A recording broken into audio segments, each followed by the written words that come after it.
So who's out there who would want to be a renter, who we want to be our renter? And you guys have seen this slide probably a few times, but I'm going to go over it again. There's a shadow demand of 3 to 5 million people who moved in with mom and dad during the last recession and have been slowly getting employed. So we'll see how they do. The largest generation today is these 23, 24, 22-year-olds, 23 being the largest generation. And guess what? I have a 23-year-old, so we're just right there in the middle of this. These millennials will drive 2/3 of household formation. That's what's predicted. So paying attention to these kids is vital. Now, are they going to be homeowners or renters? Of course, they're going to be renters for a while. If you have a 22, 23, or 24-year-old, tell me if they're buying a house. If they are, you're an amazing parent. I have actually offered to give my daughter the down payment, and she's still not looking for a house. And her mom's kind of in this business. So anyway, 22 to 24-year-olds, they're going to be renting for a while, and they're going to be creating the largest household formation. So if you want to rent to them, you need to be in areas where the millennials are going. So, if there are job losses in high tech or, at least in high tech that's in a bubble, then, you want to be following these kids who are getting real jobs.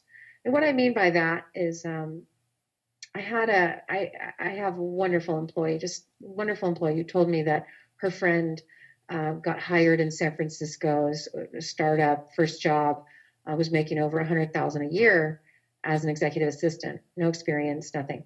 And our employee was making less than that. And she goes, I know I could go to San Francisco and probably get paid a lot more than I'm making here. But the difference is I know that that's not real money, because with the startup, it was just borrowed money. So when you Google a little bit about startups, over the last few years, if you had a really good idea, what they call a napkin idea, you could get $10 million in funding. These hedge funds were just borrowing, like I said, just borrowing money and borrowing it for free and investing in these startups.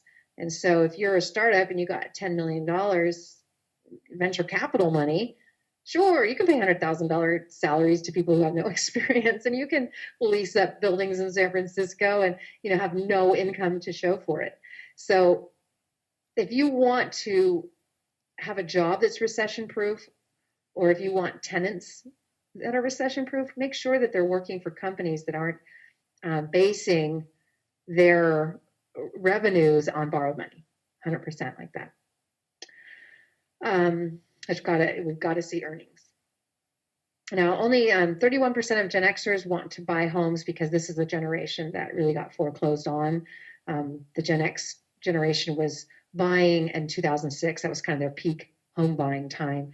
And of course, we know how that went. So a lot of them went into foreclosure, aren't really in a big hurry to buy again, or just can't.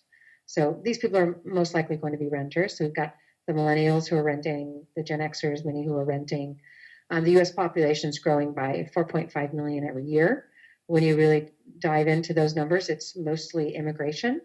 And so again, will these be renters or buyers?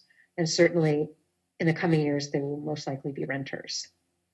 We've also got foreign demand and flight to safety. So we have a lot of people coming in to the U.S. who will be renters. So that is why homeownership is the lowest it's been in 50 years, at 63%. It peaked at 69% in 2004.